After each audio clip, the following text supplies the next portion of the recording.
Greetings to you all in the precious name of our Lord and Savior Jesus Christ. I'm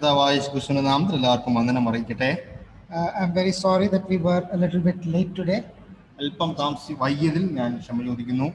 in the hall, the clock is well hidden, so it's a good thing.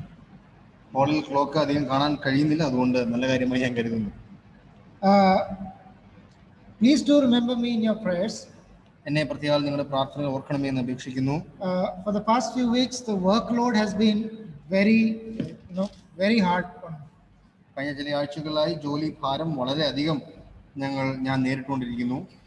And I was only able to get off from a meeting at 6:40 today.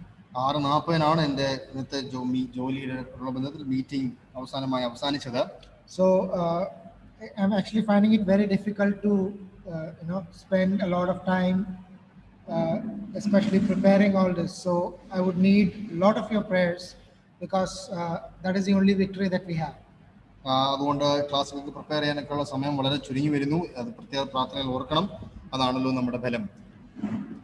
Last week we meditated together, or rather we have been meditating these weeks on the portrait of our beloved Lord.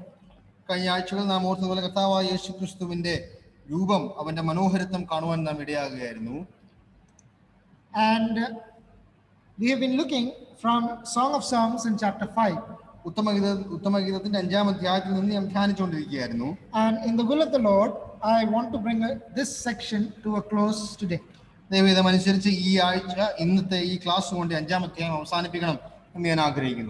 I do not want to go over all the past weeks. But yet, just for the sake of continuity, let us just read from chapter 5, verse 9 down to verse 16.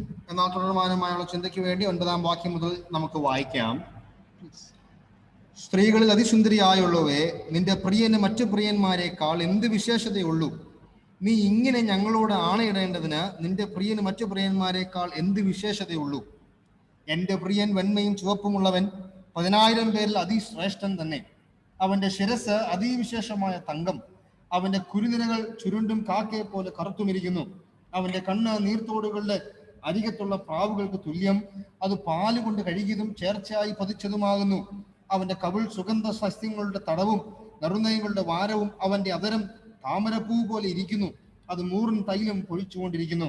അവന്റെ കൈകൾ ഗോമേതകം പതിച്ചിരിക്കുന്ന സ്വർണ്ണനാളങ്ങൾ, അവന്റെ ഉദരം നീലരത്നം പതിച്ച ദന്തനിർമ്മിതം. അവന്റെ തുട തങ്കച്ചുവടിൽ നിർത്തിയ വെൺകൽത്തൂൺ. അവന്റെ രൂപം ലെബാനോനിലെ പോലെ ദേവദാരു പോലെ തന്നെ ഉത്കൃഷ്ടമാകുന്നു. അവന്റെ വായ ഏറ്റവും മധുരമുള്ളത്. അവൻ സർവാംഗ സുന്ദരൻ തന്നെ. യെരൂശലേം പുത്രിമാരെ, ഇവനത്രേ എന്റെ പ്രിയൻ, ഇവനത്രേ എന്റെ സ്നേഹിതൻ. May the Lord add his blessings to the reading of his word. We have been meditating together, what is your beloved more than other beloveds? ഞാൻ ധ്യാനിച്ചുകൊണ്ടിരിക്കുകയായിരുന്നു, നിന്റെ പ്രിയന് മറ്റു പ്രിയന്മാരെക്കാൾ എന്ത് വിശേഷതയുള്ളൂ? When we look at the sermon in the Acts of the Apostles, അപ്പോസ്തല പ്രവൃത്തിയിൽ അവിടെയുള്ള പ്രസംഗങ്ങൾ നാം ശ്രദ്ധിച്ചാൽ, we don't suppose that it was premeditated messages that they gave. അവിടെ കൊടുത്തിരിക്കുന്ന പത്രോസ് മുതലായ ആളുകളുടെ സന്ദേശം, പ്രസംഗങ്ങൾ നേരത്തെ ആലോചിച്ചു കൂട്ടിയ പ്രസംഗങ്ങളല്ല. It was in the spur of the moment, out of the fullness of their hearts, as the Spirit of God led them. പരിശുദ്ധാത്മാവ് അവരെ നിയന്ത്രിച്ചതുപോലെ അന്നത്തെ ആ സാഹചര്യത്തിൽ, നിമിഷത്തിൽ ആവശ്യമായ വചനം, ദൂത് അവരിൽ നിന്ന് പുറപ്പെട്ടു. For example, if you take Acts chapter 7, the address of Stephen, he gives such a long sermon from the history of covering the entire history of the children of Israel. നമുക്കറിയാം, പ്രത്യേകിച്ച് സ്തെഫാനോസിന്റെ പ്രസംഗം അപ്പോസ്തല പ്രവൃത്തി 7-ാം അധ്യായം ശ്രദ്ധിച്ചാൽ, ഇസ്രായേൽ മക്കളുടെ ചരിത്രം മുഴുവൻ ഉദ്ധരിച്ചുകൊണ്ടാണ് ഒരു നീണ്ട പ്രസംഗം സ്തെഫാനോസ് നടത്തുന്നത്. He didn't say in front of all the chief priests and the people who were gathered around, wait, let me gather my notes on the history of Israel and preach about it. അവിടെ മഹാപുരോഹിതന്മാർ ഒത്തുകൂടിയിരിക്കുന്ന ആ സദസ്സിൽ താൻ പറഞ്ഞില്ല, ഞാനൊന്ന് എന്റെ notes ഒക്കെ ഒന്ന് refer ചെയ്തിട്ട് ഞാൻ ഈ ഇസ്രായേൽ മക്കളുടെ ചരിത്രമൊക്കെ നിങ്ങളെ പഠിപ്പിക്കാം. അങ്ങനെയല്ല സ്തെഫാനോസ് പ്രസംഗം ആരംഭിച്ചത്. His heart was full of the scriptures and he was full of the Spirit of God, and he spoke such a long sermon that at the end they were almost convinced. പരിശുദ്ധാത്മാവ് നിയന്ത്രിതമായ സ്തേഫാനോസിന്റെ ജീവിതം തന്റെ ഹൃദയത്തിൽ ഈ വചനം താൻ പഠിക്കുകയും ധ്യാനിക്കുകയും അത് തന്റെ ഹൃദയത്തിൽ നിറഞ്ഞു കവിഞ്ഞതാണ് താൻ അവിടെ പ്രസംഗമായി അത്ര ലളിതമായി താൻ അവിടെ പ്രസ്താവിച്ചത്. And when their heart is so full of the scriptures and so full of the Holy Spirit, all of this just keeps flowing out of your mouth. തിരുവെഴുത്തുകൾ ഹൃദയത്തിൽ നിറഞ്ഞു കവിയുമ്പോൾ, പരിശുദ്ധാത്മാവ് നിറഞ്ഞു കവിയുമ്പോൾ ഈ കാര്യങ്ങളാണ്, വചനങ്ങളാണ് നമ്മുടെ വായിൽ നിന്ന് കടന്നു വരുന്നത്. So similar to what the Shulamite is doing here, as soon as the daughters of Jerusalem ask, what is your beloved more than other beloveds, she is ready with the answer. Her mouth, her heart is overflowing with the thoughts of her beloved, and she has a ready answer to speak to them. ആ പ്രസംഗത്തിലെ വിശകലനം പോലെ തന്നെ ശൂലേംകാരത്തിയോട് ഇവിടെ യെരൂശലേം പുത്രിമാർ തന്റെ പ്രിയന്റെ വിശേഷത ചോദിക്കുമ്പോൾ അതേ നാണയത്തിൽ തന്നെ വളരെ വേഗത്തിൽ തന്നെ തന്റെ പ്രിയന്റെ വിശേഷത താൻ അവിടെ വിവരിക്കുന്നു, താൻ അവിടെ പ്രസംഗിക്കുന്നു. And the question that I repeat to myself and to all of you every single week over the past few weeks is, are we ready with that answer today? എന്നോടും സഭയായി നമ്മൾ ഓരോരുത്തരോടും ചോദിക്കേണ്ട ചോദ്യം, ഞാൻ ചോദിക്കുന്ന ചോദ്യം ഇതുപോലെയുള്ള ഒരു ഉത്തരം നമ്മുടെ പ്രിയന്റെ വിശേഷത നമ്മളിൽ നിന്ന് നിറഞ്ഞു കവിയുന്നുണ്ടോ? Do you know how your beloved is more than other beloveds, or are you just believing in him because your parents and your forefathers believed in him? നിങ്ങൾ വിശ്വസിക്കുന്ന നിങ്ങളുടെ പ്രിയന് മറ്റു പ്രിയന്മാരെക്കാൾ എന്ത് വിശേഷതയുണ്ട് എന്ന് നിങ്ങൾ വിശ്വസിക്കുന്നുണ്ടോ? അത് ആത്മാർത്ഥമായി പ്രസംഗിക്കുന്നുണ്ടോ? അതോ വേറെ ആരെങ്കിലും നിർബന്ധം കൊണ്ടാണോ കർത്താവിനെ നിങ്ങൾ അംഗീകരിച്ചതും അവനെ പിൻഗമിക്കുന്നതും? Our forefathers, they knew the value of this beloved, and therefore they left all other treasures to follow this beloved, even though it meant rejection from the society, rejection of all that they held dear to them. Even though it meant like that, they left all of it because they understood the value of this person. നമ്മുടെ പൂർവ്വപിതാക്കന്മാർ ഈ വിശ്വാസത്തെ അംഗീകരിച്ച് മുന്നോട്ട് കടന്നു വന്നതിന്റെ കാരണം കർത്താവായ യേശുക്രിസ്തു എന്ന വ്യക്തിത്വത്തിന്റെ വൈശിഷ്ട്യം, അവന്റെ ആ വിശേഷത അവർ ആസ്വദിക്കുകയും പഠിക്കുകയും ധ്യാനിക്കുകയും അതിൽ മൂല്യം കൽപ്പിക്കുകയും ചെയ്തതുകൊണ്ടാണ് ലോകത്തെ ത്യജിച്ച് ഈ വിശ്വാസത്യാഗം അവർ ചെയ്തത്. Oh, but so sad to say, many of us are believers, especially the younger generation. We are believers and we believe these things only because we have been trained in such houses. We know to speak the language of Canaan so fluently, and we have forgotten the value of the person whom we are following. എന്നാൽ ദുഃഖകരമെന്ന് പറയട്ടെ, ഇന്നത്തെ തലമുറയിലെ അനേക ആളുകളും ഈ വിശ്വാസം അനുഗമിക്കുന്നതും ഇത് പ്രസ്താവിക്കുകയും ചെയ്യുന്നതിന്റെ കാരണം അങ്ങനെയുള്ള ഭവനങ്ങൾ അവൾ വളർന്നു. അതുകൊണ്ടാണ്, അല്ലാതെ കർത്താവിന്റെ അതിന്റെ മൂല്യം, കർത്താവിന്റെ ആ വിശേഷത ആത്മാർത്ഥമായി പഠിച്ചും ഗ്രഹിച്ചും ധ്യാനിച്ചും കൊണ്ടല്ല അവർ ഈ വിശ്വാസത്തിലേക്ക് ഇറങ്ങി വന്നത്. And I hope that through these studies our love for him is rekindled in our hearts, that we would be really able to see what is the beauty of this person that we call our Lord and our Savior. അതുകൊണ്ട് ആത്മാർത്ഥമായി ഈ പഠനത്തിന്റെ ഉദ്ദേശം കർത്താവായ യേശുക്രിസ്തുവിനോടുള്ള സ്നേഹം, അവനോടുള്ള ആ ആദരവ്, അക്ഷയമായ സ്നേഹം പുനർജീവിക്കപ്പെടുവാൻ നമ്മുടെ ഹൃദയങ്ങളിൽ ഈ വചന ധ്യാനം ഇടയാകണം. Last week we meditated together about the lips of the Lord Jesus from verse 13. His lips like lilies dropping sweet smelling myrrh, and then from verse 16, his mouth is most sweet. കഴിഞ്ഞ ആഴ്ച 13-ാം വാക്യത്തിന്റെ അവസാന ഭാഗം, അവന്റെ അതിരം താമരപ്പൂ പോലെ ഇരിക്കുന്നു, അത് മൂറും തൈലം പൊഴിച്ചുകൊണ്ടിരിക്കുന്നു. 16-ന്റെ ആരംഭം, അവന്റെ വായ ഏറ്റവും മധുരമുള്ളത്. And we saw 10 things about the mouth, or about the spoken ministry of the Lord Jesus. അതുകൊണ്ട് കർത്താവിന്റെ വായയെ കുറിച്ച്, അല്ലെങ്കിൽ തന്റെ ആ ലാവണ്യം നിറഞ്ഞ വാക്കുകളിൽ നിന്ന് ഉണ്ടാകുന്ന 10 വിശേഷതകൾ നാം ധ്യാനിക്കുകയുണ്ടായി. We saw that his mouth spoke powerful words. He said and it was done. He commanded and it stood fast. കർത്താവിൽ നിന്ന് ശക്തിയേറിയ വചനങ്ങളാണ് പുറപ്പെട്ടു വന്നത്. We saw that he spoke life-giving words. I'm just quickly summarizing. അവൻ ജീവൻ പകർന്നു കൊടുക്കുന്ന വചനങ്ങളാണ് അവന്റെ വായിൽ നിന്ന് കടന്നു വന്നത്. Unlike so many other people and gods of this world, our Lord Jesus had the ability to call things that are not as though they were, to call something out of nothing. കർത്താവായ യേശുക്രിസ്തുവിന്റെ വായുടെ ശക്തി, അവന്റെ വചനത്തിന്റെ ശക്തി, ഒന്നുമില്ലായ്മയിൽ നിന്ന് എല്ലാത്തിനും ജീവൻ ഉരുവാക്കുവാൻ കഴിയുന്ന ശക്തി അവനിൽ ഉണ്ടായിരുന്നു. Then we saw that his mouth spoke instructive words. It was the mouth of the master giving instruction to the people, to his disciples and to the people who followed him. ഉപദേശകരമായ വാക്കുകൾ പറയുവാനും മറ്റുള്ളവരെ വഴി നടത്തുന്ന വാക്കുകളും തന്നിൽ നിന്ന് പുറപ്പെട്ടു. And we saw that as a result, or at the end of his instructive words, he said, "Those who heed my words are like a wise man who built his house upon the rock. Those who do not heed the instruction that comes out of my mouth, it is like a foolish man who built his house upon a sand." കർത്താവിന്റെ വചനങ്ങളുടെയൊക്കെ അവസാനം പറയുന്നുണ്ടായിരുന്നു, എന്റെ വചനം കേട്ടനുസരിക്കുന്നവൻ അവൻ പാറയുടെ പുറത്ത് ഭവനം പണിതവനെ പോലെയും എന്റെ വചനം കേൾക്കാത്തവൻ മണ്ണിന്റെ മുകളിൽ ഭവനം പണിതവനെ പോലെയും മൂഢനായിത്തീരും. Then his mouth spoke undefiled words, pure, clean words only came out of the mouth of the Lord Jesus. കർത്താവായ യേശുക്രിസ്തുവിന്റെ ദൈവത്തിൽ നിന്ന് കളങ്കമില്ലാത്ത വാക്കുകളാണ് പുറപ്പെട്ടത്. His mouth spoke a lot of promissory words, a lot of great promises that he gave us through his word. വാഗ്ദത്തം കൊണ്ട് നിറഞ്ഞിരിക്കുന്ന വാക്കുകൾ തന്നിൽ നിന്ന് പുറപ്പെട്ടു. We saw that he gave the promise of eternal life. നിത്യജീവന്റെ വാഗ്ദത്തം അവൻ മനുഷ്യർക്ക് അവകാശം കൊടുത്തു. He gave the promise of the Holy Spirit through his word. പരിശുദ്ധാത്മാവെന്ന വാഗ്ദത്തം അവൻ തന്റെ മക്കൾക്ക് കൊടുത്തു. Through his words he gave the promise of answered prayers whenever you ask him. അവനോട് പ്രാർത്ഥിക്കുന്നവർക്ക് ഉത്തരം നൽകുന്ന വാക്കുകൾ അവനിൽ നിന്ന് പുറപ്പെട്ടു. We saw that he gave us the promise of victory.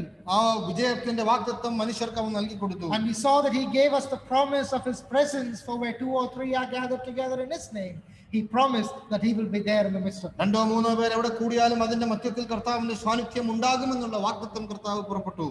Great precious promises came out of the mouth of our Lord Jesus. അനുഗ്രഹീതമായ വാഗ്ദത്തങ്ങൾ മനുഷ്യർക്ക് കർത്താവിന്റെ വായിൽ നിന്ന് കേൾക്കുവാനിടയായി. Then we saw that his mouth spoke silence. മിണ്ടാതെ ഇരുന്ന അനേക കാര്യങ്ങൾ കർത്താവ് സംസാരിച്ചു. When Pilate asked him, "Answerest me thou nothing?" When the high priest, when he was standing in front of the high priest, they asked him, "Answerest thou nothing?" As a sheep before the shearers is dumb, so he opened not his mouth. കർത്താവായ യേശുക്രിസ്തുവിനോട് പീലാത്തോസും മഹാപുരോഹിതനും ചോദിച്ചു, ഞങ്ങൾ ചോദിക്കുന്നതിന് നീ ഉത്തരം പറയുന്നില്ലയോ? മൗനം കൊണ്ട് അവർക്ക് ഉത്തരം നൽകിയ കർത്താവ്. When his mouth spoke warning words, the most number of warnings that he gave was against the hypocrisy of so-called separated ones. മുന്നറിയിപ്പുകളുടെ വാക്കുകൾ കർത്താവ് കൊടുത്തു. പ്രത്യേകിച്ച് കപടഭക്തിക്കാരോട് പരീശന്മാരോടും കർത്താവ് പ്രത്യേകമായ മുന്നറിയിപ്പുകൾ കൊടുക്കുകയുണ്ടായി. He warned the people about living in sin. പാപത്തിൽ ജീവിക്കുന്ന ആളുകളിൽ അവൻ മുന്നറിയിപ്പ് നൽകി. And some of the most greatest warnings about the danger of hell and the atrocities that are there in hell is spoken from the lips of the Lord Jesus. നരകത്തിന്റെ യാതന, നരകത്തിന്റെ ശിക്ഷ, അതിന്റെയൊക്കെ ഭയാനകത മുന്നറിയിപ്പുകളായി തന്റെ വാക്കുകളിൽ നിന്ന് പുറപ്പെട്ടു. Then we see that our Lord spoke inviting words. വിളിച്ചു വരുത്തുന്ന അല്ലെങ്കിൽ ക്ഷണിക്കുന്ന വാക്കുകൾ തന്നിൽ നിന്നുണ്ടായി. We saw 7 personal invitations that the Lord Jesus gave. 7 വ്യക്തിപരമായ ക്ഷണക്കത്തുകൾ കർത്താവിന്റെ വായിൽ നിന്നുണ്ടായി. He said, "Come unto me, എന്റെ അടുക്കിലേക്ക് all who are weak and heavy laden, I will give you rest." അധ്വാനിക്കുന്നവരും ഭാരം ചുമക്കുന്നവരുമായുള്ളവരെ എന്റെ അടുക്കൽ കടന്നു വരൂ. He said, "Come unto me and drink." എന്റെ അടുക്കൽ കടന്നു വന്ന് ജീവന്റെ വെള്ളം കുടിക്കുവിൻ. He said, "Come, follow me." എന്നെ അനുഗമിക്കുവിൻ. He said, when they asked, "Where dwellest thou?" He said, "Come and see." നീ എവിടെ താമസിക്കുന്നുവെന്ന് യോഹന്നാന്റെ ശിഷ്യന്മാർ ചോദിച്ചപ്പോൾ കർത്താവ് പറഞ്ഞു, വന്ന് കാണുക. He said, "Come apart, be separate, come and rest for a while." അവൻ പറഞ്ഞു, വന്ന് നിങ്ങൾ വിശ്രമിക്കുക. He said, "Come and dine with me." അവസാന കർത്താവ് പറഞ്ഞു, വന്ന് എന്നോടൊപ്പം അത്താഴം കഴിക്കുക. Then the challenges of all challenge, come, take up your cross and follow. അവസാനം താൻ കൊടുത്ത വലിയ വെല്ലുവിളി, വരുവീൻ എന്റെ ക്രൂശ് ചുമക്കുവാൻ കടന്നു വരുവീൻ എന്ന് പറഞ്ഞു. And then we saw that his mouth spoke questioning words. അതിനുശേഷം ചോദ്യം ചെയ്യുന്ന ചില വാക്കുകൾ കർത്താവിൽ നിന്നുണ്ടായി. We saw some of the questions that the Lord Jesus Christ raised. ചില ചോദ്യങ്ങൾ കർത്താവ് മനുഷ്യരോട് ചോദിക്കുന്നു. Who do you say that I am? ഞാൻ ആരെന്ന് നിങ്ങൾ പറയുന്നു? Do you want to be well? നിങ്ങൾക്ക് നന്നാകണമോ എന്ന് ആഗ്രഹമുണ്ടോ? സൗഖ്യം പ്രാപിക്കണമെന്ന് ആഗ്രഹമുണ്ടോ? Do you really love me? നീ എന്നെ യഥാർത്ഥമായി സ്നേഹിക്കുന്നുവോ? What does the scripture say? തിരുവെഴുത്തുകൾ എന്നെ പറ്റി എന്ത് പറയുന്നു? Are you also going to leave me?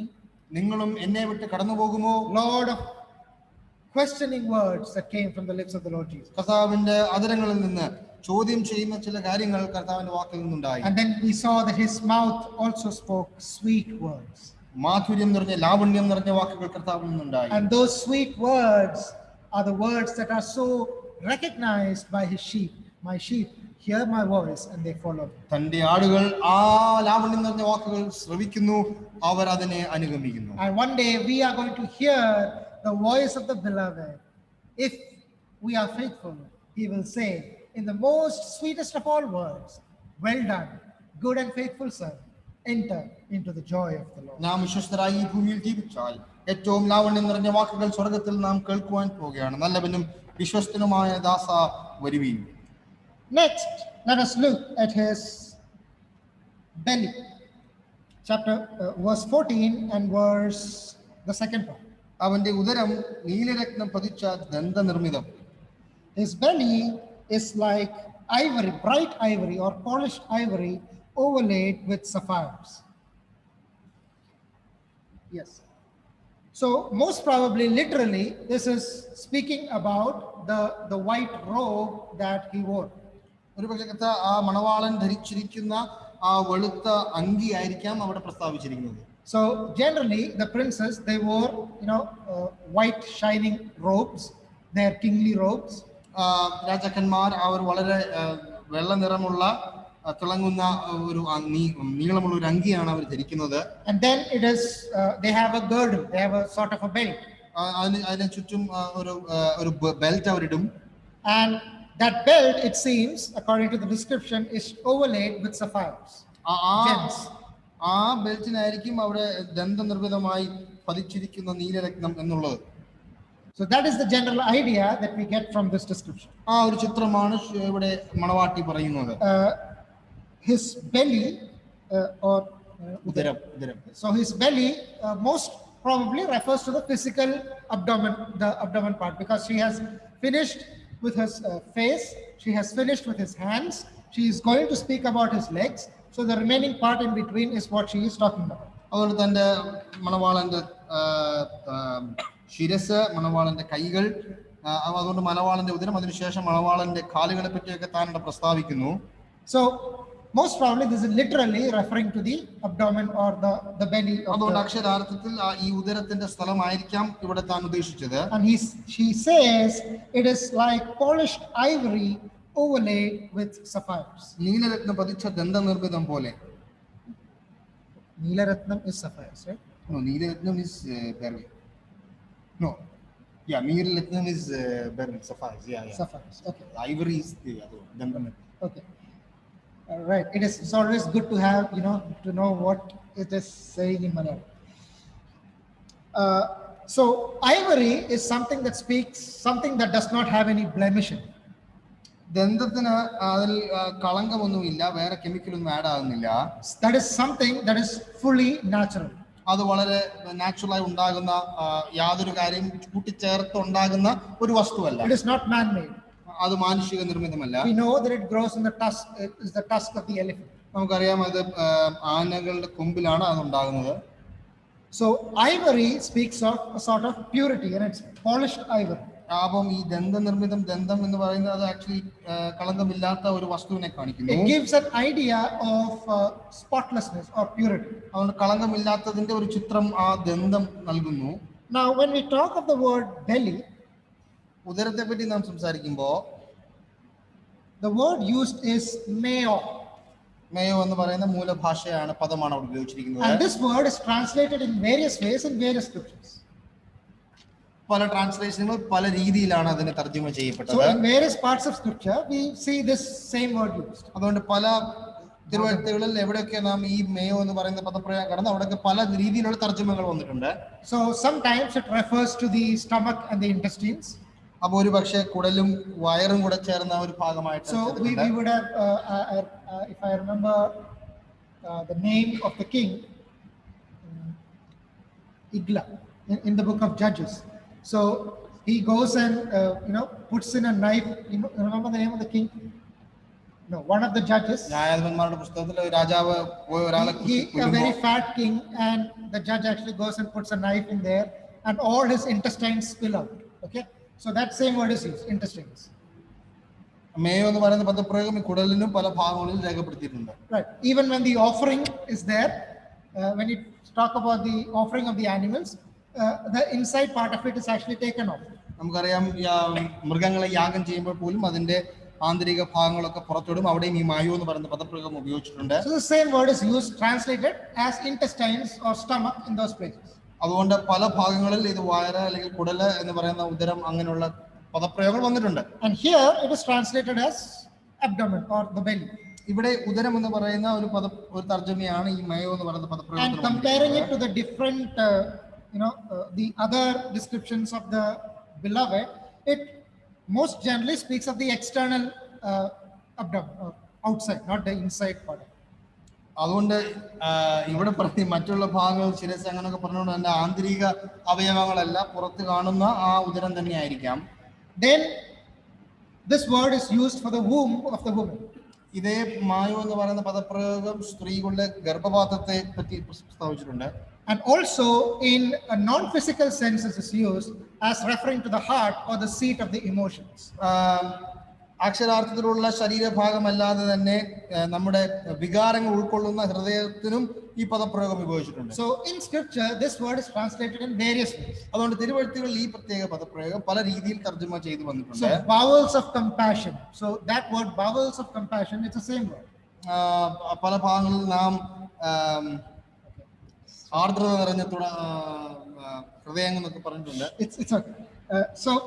I hope you all get the idea. So it's used in different ways. The sapphire stone is almost always used in scripture in relation to heaven.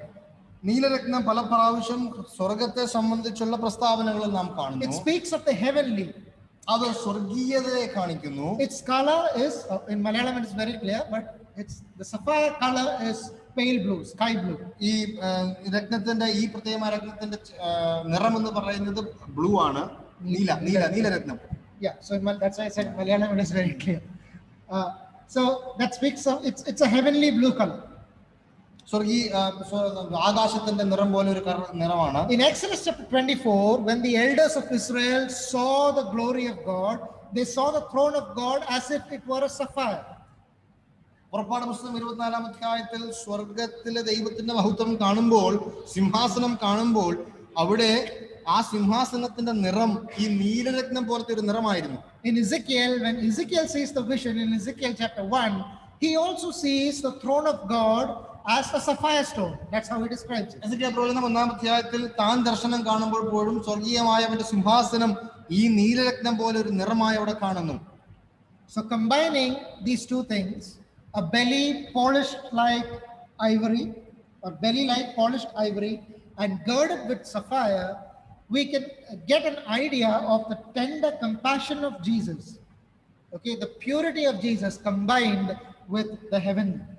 ഗന്ധനിർമ്മിതമായ ഉദരത്തിന് മുകളിൽ വീശിയിരിക്കുന്ന നീലരത്നം എന്ന് പറയുമ്പോൾ അവിടെ ഇതിന്റെയൊക്കെ അർത്ഥം നാം നോക്കിയാൽ കർത്താവായ യേശുക്രിസ്തുവിന്റെ മണവാളന്റെ ആർദ്രതയും അവന്റെ ആ കളങ്കമറ്റ ആ വിശുദ്ധിയും ഒക്കെ നമുക്ക് കാണുവാൻ കഴിയും. Jim Flanagan, a great servant of God, Jim Flanagan എന്ന് പറയുന്ന ദൈവദാസൻ, he described it like this: the human emotions of a heavenly man.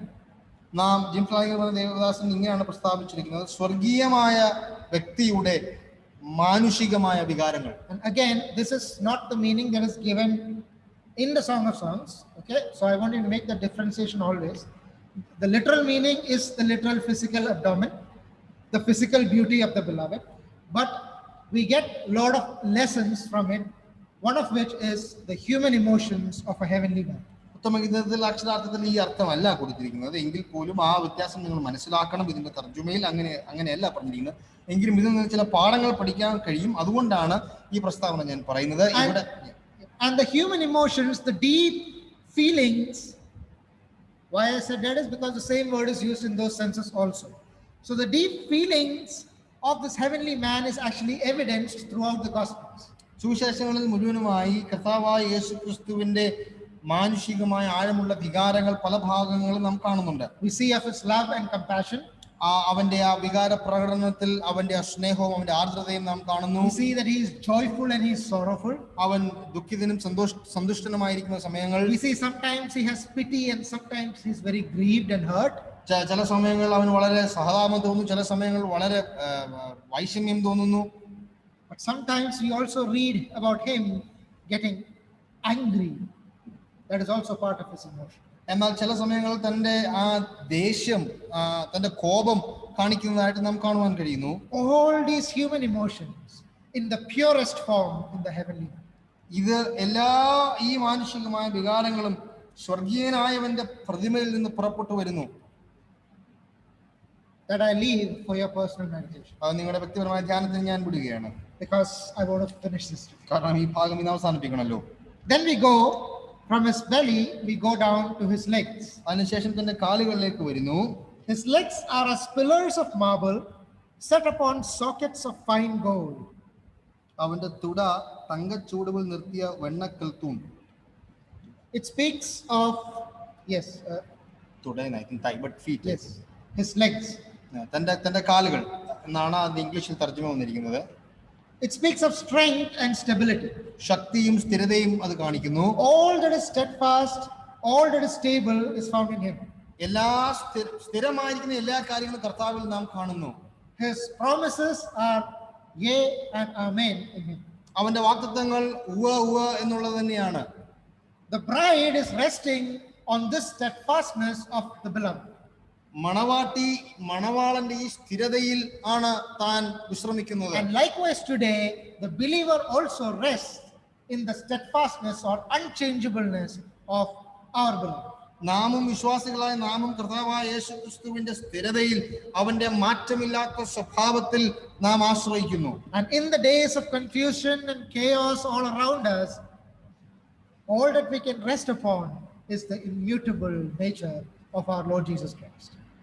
കൺഫ്യൂഷനും അല്ലെങ്കിൽ പ്രശ്നങ്ങളും ബുദ്ധിമുട്ടും ഒക്കെ നിറഞ്ഞ ഒരു കാലഘട്ടത്തിന്റെ മധ്യത്തിൽ കളങ്കമില്ലാത്ത മാറ്റമില്ലാത്ത സ്വഭാവം ഉൾക്കൊള്ളുന്ന സ്ഥിരതയുള്ള കർത്താവായ യേശുക്രിസ്തു ആണ് നമ്മുടെ ആശ്രയം. And his legs as pillars of marble, they are set upon sockets of fine gold.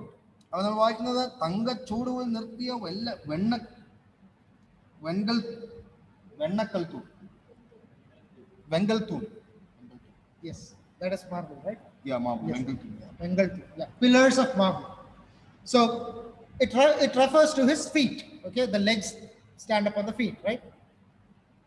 അവിടെ നമുക്കറിയാം കാലുകൾ ഇരിക്കുന്നത് കാൽപത്തിയിലാണ്, ഫീറ്റിലാണ്. Yes, so that is pure gold. That's fine gold. ആ കാൽപത്തി എന്ന് പറഞ്ഞാൽ അത് തങ്ക നിർമ്മിതം. And in all his walk, there is the glory of deity as we see with his head and as we see with his hand. അവന്റെ ശിരസിൽ കാണുന്ന അതേ തങ്കത്തിന്റെ അതേ രൂപം തന്നെയാണ് തന്റെ കാലിലും കാണുന്നത്. പൂർണ്ണമായ ദൈവത്വം അവന്റെ ആ സ്വഭാവത്തിലും അവന്റെ രൂപത്തിലും ഉൾക്കൊണ്ടു നിൽക്കുന്നു. And may I remind you once again of the statue of Nebuchadnezzar that Nebuchadnezzar saw in his dream. His head was gold, then came the silver, then came the bronze, then came the iron, and when it reached to the sockets, when it reached to the feet, it was iron mixed with clay. നമുക്കറിയാം Nebuchadnezzar കണ്ട സ്വപ്നത്തിൽ ശിരസ് തങ്കം കൊണ്ട് ആരംഭിക്കുന്നെങ്കിൽ പിന്നീട് അത് വെള്ളി, പിന്നീട് അത് ബ്രോൺസ്, അങ്ങനെ പല രീതിയിലുള്ള മറ്റുള്ള പ്യൂർ അല്ലാത്ത വസ്തുക്കൾ കൊണ്ട് അത് degrade ആയിക്കൊണ്ടേയിരിക്കുന്നു. In the human kingdom, it starts very well, but it ends very bad. മാനുഷികമായ രാജ്യങ്ങളിൽ, സാമ്രാജ്യങ്ങളിൽ വളരെ നന്നായി ആരംഭിക്കുന്ന സാമ്രാജ്യങ്ങൾ വളരെ ദുർഘടകരമായ അവസ്ഥയിൽ ചെന്നെത്തുന്നു. Oh, that is all that we can expect at the end for anything that is man-made. But when it comes to our Lord, it starts with gold, and all the way down, it ends with gold. എന്നാൽ ദൈവനിർമ്മിതമായ സാമ്രാജ്യത്തിൽ അത് ആരംഭം തങ്കം കൊണ്ടാണെങ്കിൽ അതിന്റെ മുഴുവൻ രൂപവും തങ്കം കൊണ്ട് തന്നെ അത് അവസാനിക്കുന്നു. And quickly, let us go through the references about the legs or the feet of the Lord Jesus in the New Testament. പുതിയ നിയമത്തിൽ കർത്താവായ യേശുക്രിസ്തുവിന്റെ കാലുകളെ പറ്റി പ്രസ്താവിച്ച പ്രസ്താവനകൾ. I don't want to go into much detail. I would leave it for your own private meditation. നിങ്ങളുടെ വ്യക്തിപരമായ ധ്യാനത്തിനായി വിടുന്നു. വളരെ വേഗത്തിൽ ഓർപ്പിച്ചു കൊള്ളട്ടെ. We find that in his feet is the place of nails. അവന്റെ കാലുകളിൽ അവൻ ആണിപ്പാടുകളുണ്ട്. That is a place where they drove in those big rusty nails to nail him to that cross of Calvary. അവൻ ക്രൂശിൽ കിടക്കുമ്പോൾ അവന്റെ കാലിൽ ആണ് അവൻ ആണി അടിച്ച് ക്രൂശിൽ അവനെ തറയ്ക്കുന്നത്. Psalm 22 verse 16, they pierced my hands and my feet. 22-ാം സങ്കീർത്തനത്തിന്റെ 6-ാം വാക്യത്തിൽ നാം വായിക്കുന്നത്, അവർ എന്നെ മുറിവേൽപ്പിച്ചു. They pierced my hands and my feet. That's how it is written. Verse 16, 17. കാലുകളെയും തുളച്ചു. അവർ എന്റെ കൈകളെയും കാലുകളെയും തുളച്ചു. They pierced his hands and his feet. എന്റെ കൈകളെയും കാലുകളെയും അവർ തുളച്ചു. For no sin that he had done, we read in the New Testament, they brought him to a place called Golgotha, that is to be translated, the place of a skull, and there they crucified him. അവൻ ചെയ്യാത്ത കുറ്റത്തിന് അവനെ ഗോൽഗോത്ത എന്ന് പറഞ്ഞ സ്ഥലത്ത് കൊണ്ടുവന്ന് അവന്റെ കൈകളും കാലുകളും തുളച്ച് അവനെ ക്രൂശിൽ തറച്ചു. In his feet is the place of those nails. അവന്റെ കാലുകളിൽ ആണ് അവർ ആണി തുളച്ചത്. At his feet is the place of the converted saint. അവിടെ തന്റെ കാലിന്റെ ചുവട്ടിലാണ് മാനസാന്തരപ്പെടുന്ന ഒരു പാപിയുടെ സ്ഥാനം. In Luke chapter 8 we find the Lord Jesus healing a demon possessed man.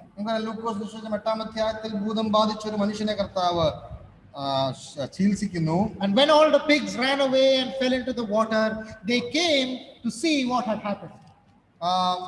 ആ ഭൂതങ്ങൾ പന്നിക്കൂട്ടങ്ങളുടെ ഇടയിലേക്ക് പോയി പന്നികൾക്ക് സ്വൈൻ ഹേർഡ് ഒക്കെ മരിച്ചു പോകുന്നു. ആരാണെന്ന് അറിയാൻ എന്ത് സംഭവിച്ചെന്ന് അറിയാൻ വേണ്ടി ആളുകൾ ഒത്തുകൂടുമ്പോൾ And Luke 8 and verse 35, when they went out to see what was done and came to Jesus, they found the man out of whom the devils were departed, sitting where? Sitting at the feet of Jesus, clothed and in his right mind, and they were afraid. എന്ത് സംഭവിച്ചെന്ന് കാണുവാൻ കടന്നു വന്ന ആൾക്കൂട്ടം ഭൂതം ബാധിച്ച മനുഷ്യനിൽ നിന്ന് ഭൂതം ഒഴിഞ്ഞുപോയി നല്ല മനസ്സോടുകൂടെ കർത്താവിന്റെ കാൽക്കൽ ഇരുന്ന് കർത്താവിൽ നിന്ന് കേൾക്കുന്നത് അവർ കണ്ടു. Oh, when you are born again, when you become back into your right mind, when you are clothed with his righteousness, the place where you find yourself is at the feet of the Lord Jesus. മാനസാന്തരപ്പെട്ട് നമ്മുടെ പാപത്തെ പറ്റി ബോധ്യം വന്ന് നമ്മളെ കർത്താവ് നല്ല വഴിയിലേക്ക് കൊണ്ടുവരുമ്പോൾ അവന്റെ നീതിയുടെ വസ്ത്രം ധരിച്ച് നമ്മെ അവന്റെ കാൽക്കൽ നാം അവന്റെ സന്നിധിയിലായിരിക്കുന്നു. Not only is that the place of nails, not only is that the place of the converted, at his feet is the place of the prayer. അവന്റെ ആ കാൽക്കലാണ് പ്രാർത്ഥനയുടെ സ്ഥാനവും. The beseecher, the person who prays. പ്രാർത്ഥിക്കുന്ന ഒരു വ്യക്തിയുടെ സ്ഥാനം കർത്താവിന്റെ കാൽക്കലാണ്. Whenever we read about the people who came to request something of the Lord Jesus, we see that they came and fell down at his feet and then made the request. കർത്താവിൽ നിന്ന് എന്തെങ്കിലും ആഗ്രഹിക്കുകയും ചോദിക്കുകയും വരുന്ന ആളുകൾ കർത്താവിന്റെ കാൽക്കൽ വീണാണ് കർത്താവിനോട് പലപ്പോഴും ചോദിക്കുന്നത്.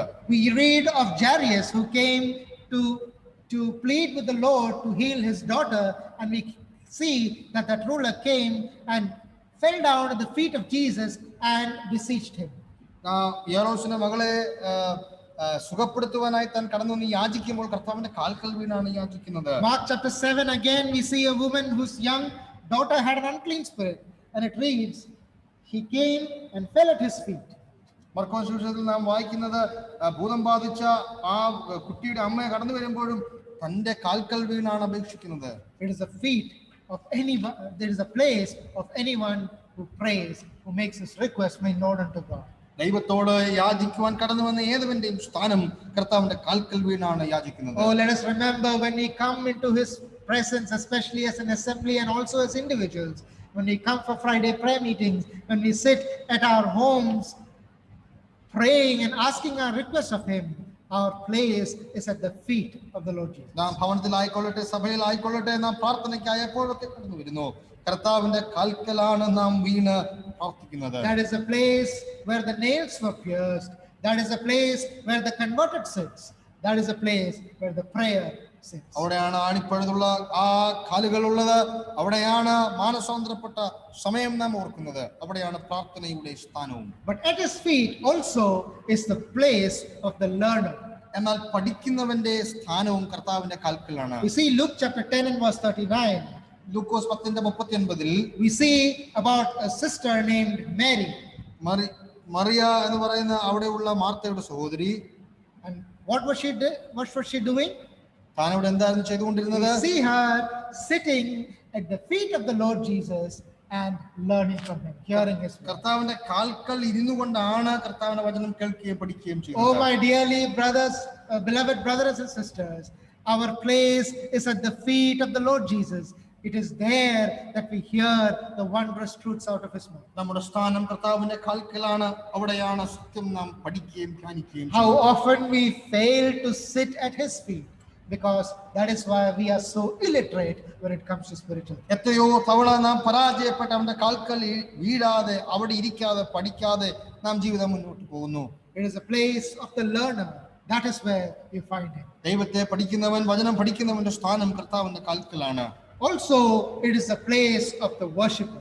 ആരാധിക്കുന്നവനും കർത്താവിന്റെ കാൽക്കൽ വീണാണ് ആരാധിക്കുന്നത്. After the Lord Jesus rose again from the dead, Matthew chapter 28, all the disciples came and we see that they fell at his feet and they worshipped. കർത്താവ് ഉയർത്തെഴുന്നേറ്റ ശേഷവും തന്റെ ശിഷ്യന്മാർ കടന്നു വന്ന് കർത്താവിന്റെ കാൽക്കൽ വീണ് കർത്താവിനെ ആരാധിക്കുന്നു. And we see about a lady, Mary of Magdala, who came at the feet of the Lord Jesus and she poured the ointment. She broke the ointment, the perfume on his feet. She shed her tears and wiped his feet with her hair. മഗ്ദലക്കാരിയായ Mariya കർത്താവിന്റെ കാൽക്കൽ വന്ന് ആ വലിയ ആ സുഗന്ധ തൈലം പൊട്ടിച്ച് തന്റെ കാൽക്കൽ ഒഴിച്ച് തന്റെ തലമുടി കൊണ്ട് കർത്താവിന്റെ കാൽ കഴുകുന്ന. Oh, that was a picture of worship. What beautiful worship at the feet of the Lord Jesus. എത്രയോ അനുഗ്രഹീതമായ ചെലവേറിയ ഒരു ആരാധനയുടെ ചിത്രം. And then the Lord Jesus turned to Simon and he said, Simon, I have something to tell you. അതിനുശേഷം പത്രോസിനെ നോക്കിക്കൊണ്ട് Simon, not Peter. ശിമയോനെ നോക്കിക്കൊണ്ട് കർത്താവ് ഇങ്ങനെ പറഞ്ഞു, Simon, did you see this woman? നീ ഈ സ്ത്രീയെ കണ്ടുവോ? I entered into your house. You gave me no water for my feet. ഞാൻ നിന്റെ ഭവനത്തിൽ കടന്നു വന്നു, എന്റെ കാലിന് നീ വെള്ളം തന്നില്ല. But she has washed my feet with her tears. എന്നാൽ അവളുടെ കണ്ണുനീര് കൊണ്ട് എന്റെ കാൽ അവൾ തുടച്ചിരിക്കുന്നു. You gave me no kiss, but she has been keeping on kissing my feet. നീ എന്നെ ചുംബിച്ച് സ്വീകരിച്ചില്ല, അവൾ എന്റെ കാലുകൾ ചുംബിച്ചുകൊണ്ടേയിരിക്കുന്നു. Her sins, which are many, are all forgiven. അനേകമായ അവളുടെ പാപങ്ങൾ ക്ഷമിച്ചിരിക്കുന്നു. The place of the worshipper is at the feet of the Lord Jesus.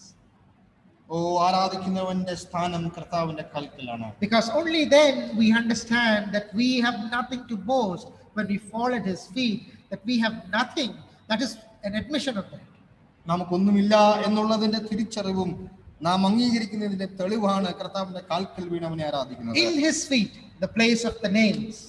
അവന്റെ ആ കാൽക്കലാണ് അവനെ ആണിപ്പഴുതുള്ള അവന്റെ കാലുകൾ. At his feet is the place of the converter, the place of the prayer, and the place of the learner, and the place of the worship. മാനസാന്തരത്തിന്റെയും പ്രാർത്ഥനയുടെയും വചനധ്യാനത്തിന്റെ പഠനത്തിന്റെയും ആരാധനയുടെയും സ്ഥാനം കർത്താവിന്റെ കാൽക്കലാണ്. Then we read, under his feet is the place of all his enemies. സകല ശത്രുക്കളുടെയും സ്ഥാനം കർത്താവിന്റെ കാൽ കീഴിലാണ്. 1 Corinthians chapter 15 and verse 25.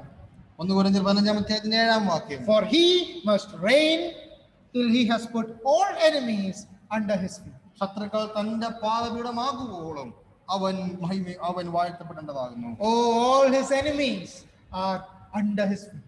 സകല ശത്രുക്കളും അവന്റെ കാൽപാദത്തിലായിരിക്കും. The God of shall soon crush Satan underneath your feet. ദൈവം വളരെ വേഗം തന്നെ സാത്താനെ നിന്റെ കാൽക്കൽ കൊണ്ടുവരും.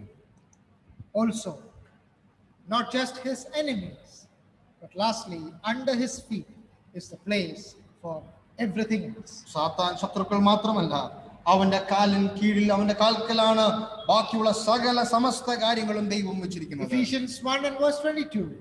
എഫേസ്യ ലേഖനം 1:22 വാക്യം. He has put all things under his feet. അവൻ സകല കാര്യങ്ങളും കർത്താവിന്റെ കാൽക്കൽ ആക്കി വെച്ചിരിക്കുന്നു. Again repeated in Hebrews 2:8. Thou hast put all things in subjection under his feet. എബ്രായ ലേഖനം 2:8 വാക്യത്തിലും അതേ കാര്യം ആവർത്തിച്ചിരിക്കുന്നു. സകലവും അവന്റെ കാൽ കീഴിൽ ആക്കി വെച്ചു, ഒന്നിനെയും കീഴ്പ്പെടുത്താതെ വിട്ടിട്ടില്ല. In every one of these you see the gold shining again and again. ഇതിലെല്ലാം തങ്കം നിറഞ്ഞു തിളങ്ങുന്നത് നമുക്ക് കാണുവാൻ കഴിയും. Oh, his feet are like marbles set upon sockets of gold. His legs are as marble, pillars of marbles set upon sockets of gold. തങ്കച്ചുവടിൽ നിർത്തിയ വെങ്കൽ തൂൺ പോലെ തന്റെ കാലുകൾ ഇരിക്കുന്നു. And then he goes to his form, general. അവന്റെ രൂപം. So she started with a general description saying, "My beloved is white and ruddy, chiefest among 10,000." വളരെ പൊതുവായുള്ള ഒരു പ്രയോഗം തന്നെ 10-ാം വാക്യത്തിൽ പറയുന്നു, എന്റെ പ്രിയൻ വെണ്മയും ചുവപ്പുമുള്ളവൻ.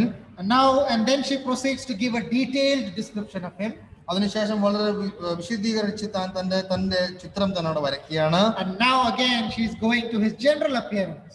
His form is like, his countenance is like Lebanon, excellent as the cedars. അവിടെയും തന്റെ രൂപം പൊതുവായി തന്നെ പറയുന്നു, ലെബാനോനിലെ പോലെ ദേവദാരു പോലെ തന്നെ ഉത്കൃഷ്ടമാകുന്നു. His whole bearing, his whole form can be compared to Mount Lebanon with its towering trees. Lebanon പർവ്വതം പോലെ ദേവദാരുക്കൾ അവിടെ നിലനിൽക്കുന്നത് പോലെ തന്നെ അവന്റെ രൂപം നിലകൊള്ളുന്നു. Those trees towered above every other tree in those regions. ലെബാനോനിൽ ആ പർവ്വതത്തിനരികിലുള്ള അവിടെ ഉണ്ടായിരുന്ന സകല ദേവദാരുകളും മറ്റുള്ള എല്ലാ മരങ്ങളിൽ നിന്നും ഉയർന്നു പൊങ്ങി നിന്നു. A great Bible interpreter, Delix, he says like this: his appearance as a whole is awe-inspiring, majestic like Lebanon, the king of the mountains. He presents a rare aspect, rising above the common man, like cedars, those king among the trees.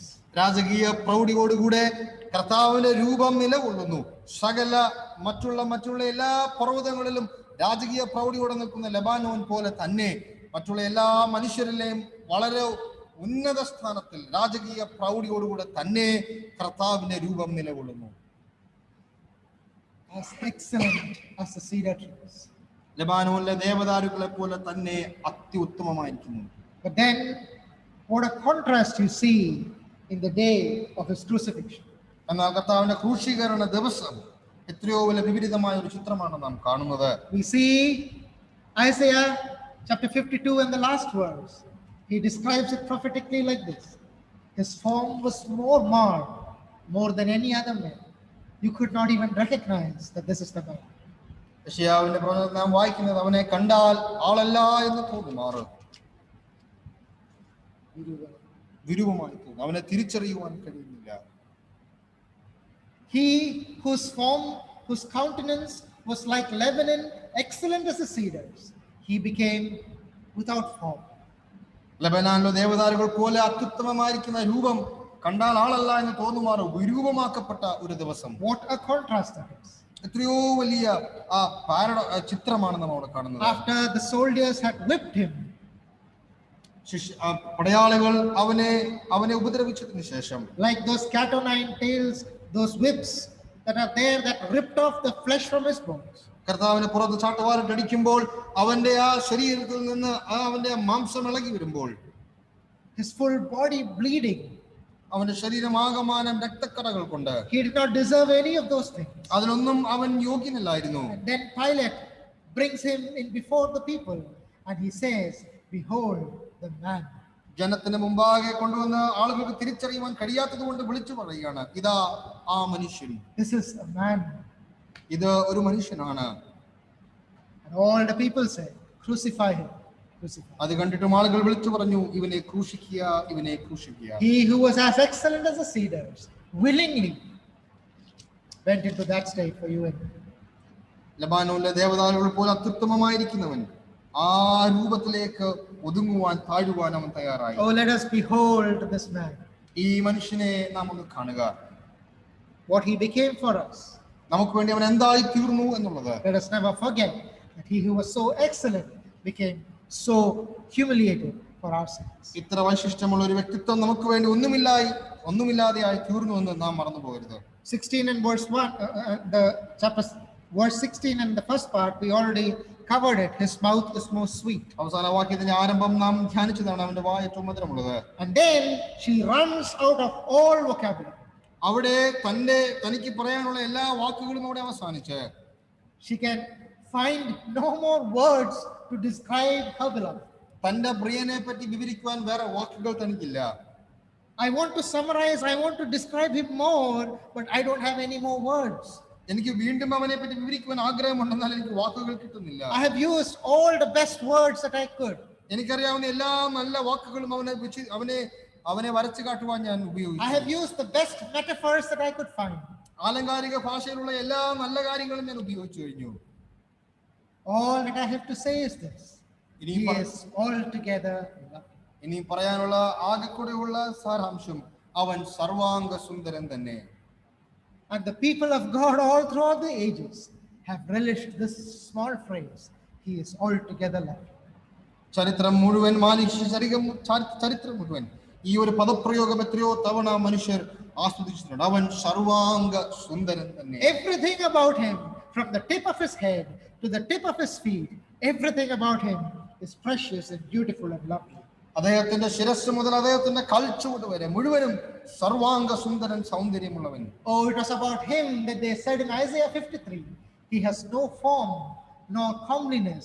There is nothing in him that you could desire him. When you look at him, he looks just like a teenager, just like an ordinary adult.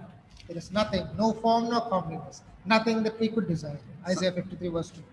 സർവാംഗ സുന്ദരനായ കർത്താവായ യേശു ഈ വ്യക്തിത്വത്തെ പറ്റിയാണ് യെശയ്യാവ് പ്രവചിച്ച് ആ കാഴ്ച കാണുന്നത്.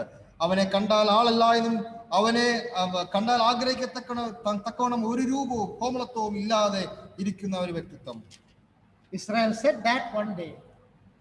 Israel അത് ഒരു ദിവസം പ്രസ്താവിച്ചു.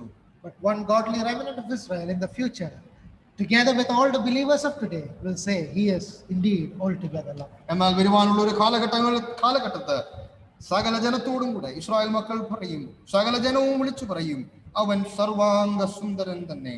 We sing those beautiful hymns. You are filled with compassion and mercy and grace, with your banner of love over me. I am longing to see you one day face to face and to be with you endlessly. Lord, how lovely you are to me. കർത്താവായ യേശുക്രിസ്തുവിനെ പറ്റി സ്മരിക്കുന്ന ഗാനം ഇങ്ങനെയാണ്: അവൻ സർവാംഗ സുന്ദരൻ, അവൻ ആർദ്രതയുള്ളവൻ, അവൻ എന്റെ മീതെ പിടിച്ചിരുന്ന കൊടി സ്നേഹമായിരുന്നു. നീ സർവാംഗ സുന്ദരൻ തന്നെ എന്ന് അന്തമില്ലാത്തൊരു നിത്യതയിൽ ഞാൻ പറയുവാൻ പോകുകയാണ്. And when we have those beautiful hymns that we sing, en priyane pol sundaranaya ആരെയും ഞാൻ ഉലകിൽ കാണുന്നില്ല, മേലാലും കാണുകയില്ല. And how much do we relish the beauty of this person when we sing that song? ഈ വ്യക്തിത്വത്തിന്റെ സൗന്ദര്യം എത്രയോ നാം ആസ്വദിക്കുന്നു. Beautiful, beautiful. Jesus is beautiful, and Jesus makes beautiful things of my life. As old Sunday school song that I love. യേശു സകലവും മനോഹരമാക്കി തീർക്കുന്നു. Fairest Lord Jesus, ruler of all nature, O thou of God and man the Son, thee will I cherish, thee will I honor, thou my soul's glory, joy and crown. സകലത്തിലും മഹത്വകരമായി, സകലത്തിലും സൗന്ദര്യമുള്ളവനായി, സർവാംഗ സുന്ദരനായി ഇവനെ ഞാൻ ആസ്വദിക്കുന്നു. He is altogether lovely. അവൻ സർവാംഗ സുന്ദരൻ തന്നെ. Not only is he altogether lovely, അവൻ സർവാംഗ സുന്ദരൻ മാത്രമല്ല, it is so nice to say the Taj Mahal is very beautiful.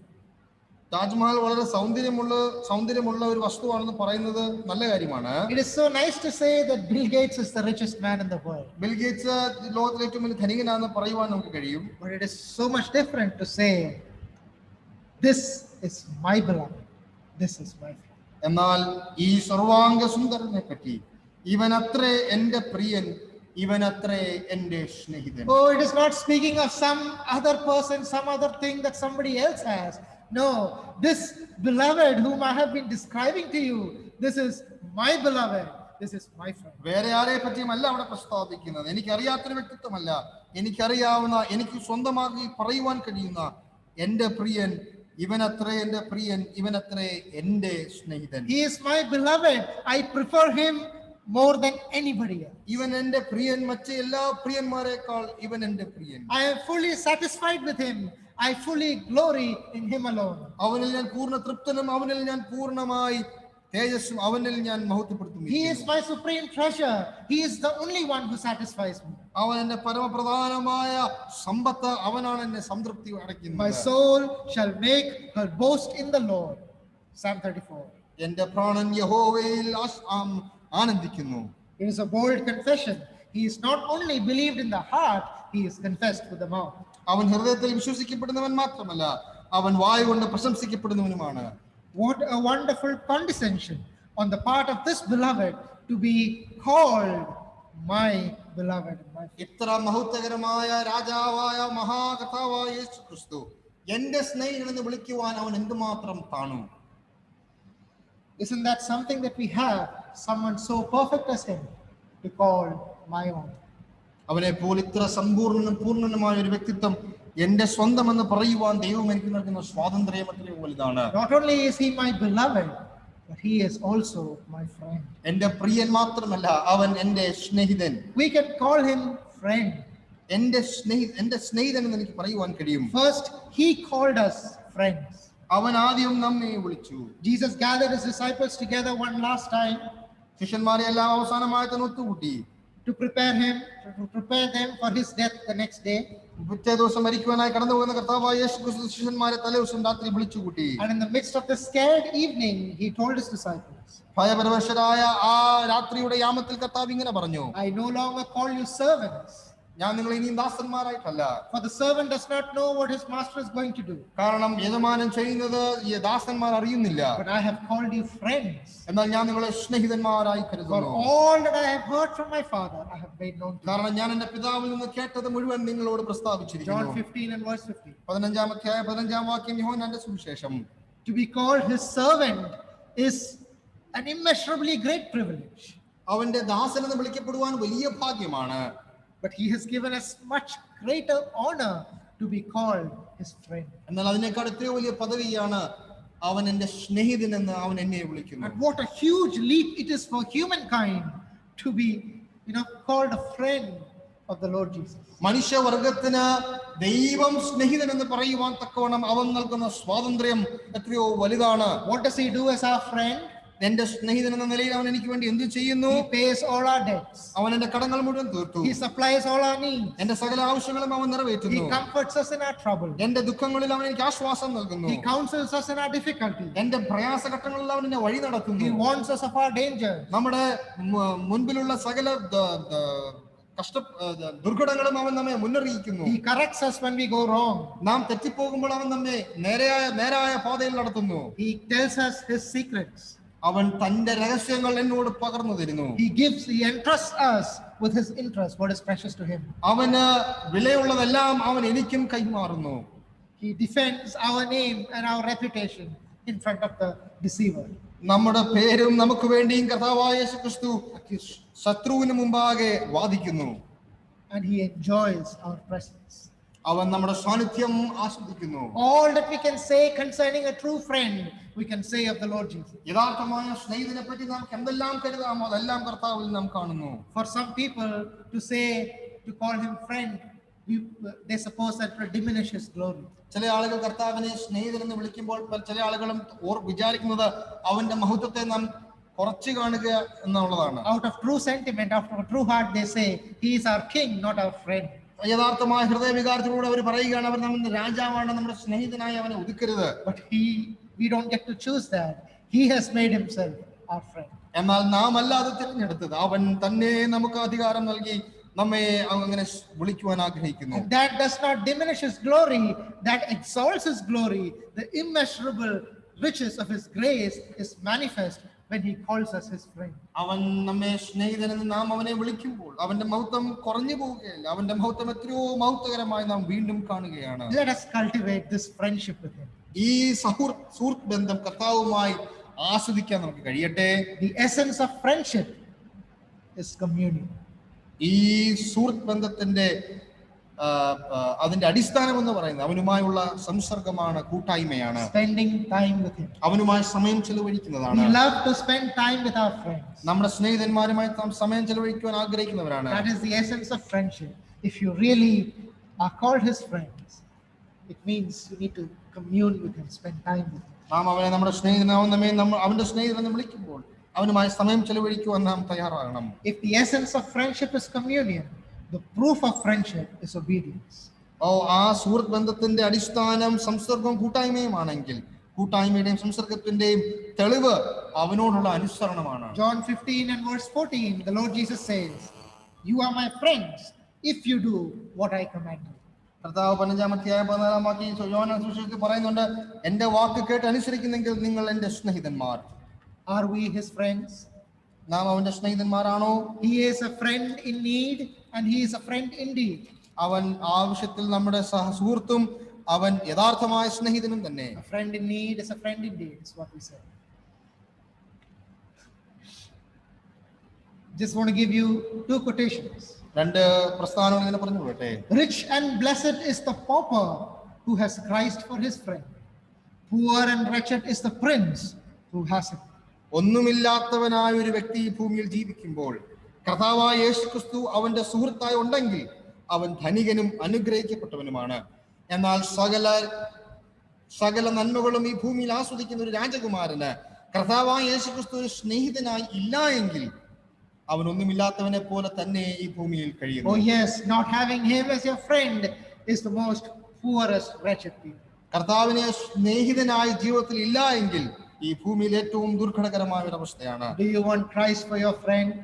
കർത്താവായ യേശുക്രിസ്തു എന്ന സ്നേഹിതനെ നിങ്ങൾ ആസ്വദിക്കുന്നുവോ, അവനെ ആഗ്രഹിക്കുന്നുവോ? The wisest thing, man's highest wisdom, is to make Christ his friend while he may.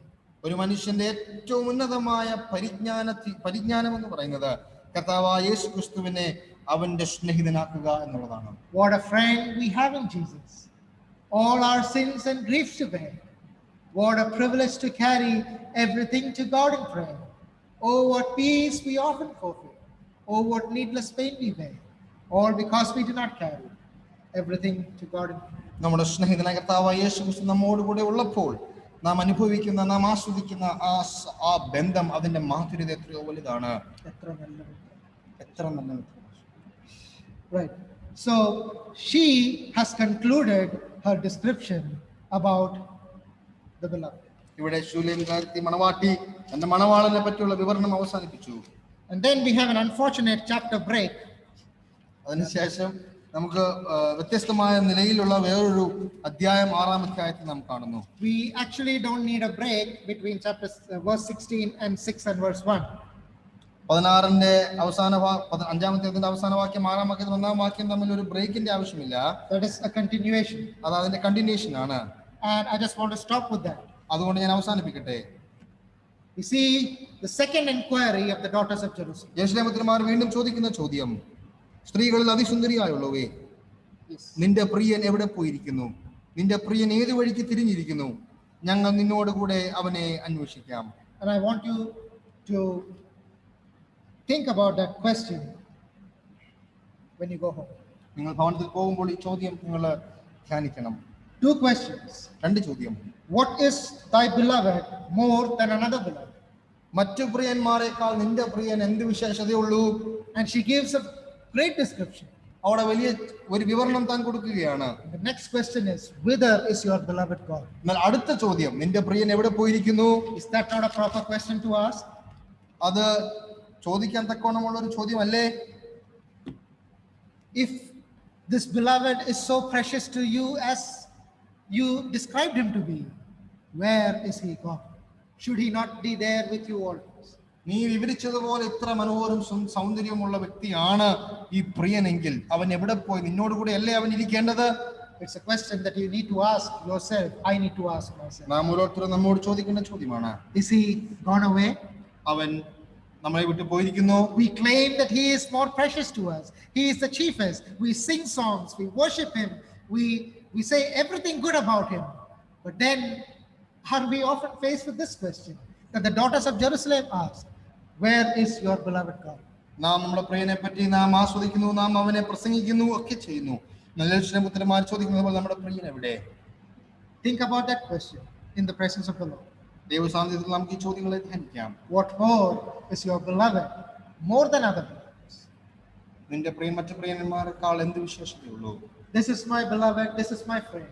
He is altogether loved. ഇവൻ എന്റെ പ്രിയൻ, ഇവൻ എന്റെ സ്നേഹിതൻ, ഇവൻ സർവാംഗ സുന്ദരൻ തന്നെ. May we appreciate him, may we love him, may we treasure him, may we be satisfied with him, and may we live for the glory of his name. നമുക്ക് അവനെ ആസ്വദിക്കാം, അവനിൽ ആനന്ദിക്കാം, അവനെ നമുക്ക് ഓർക്കാം.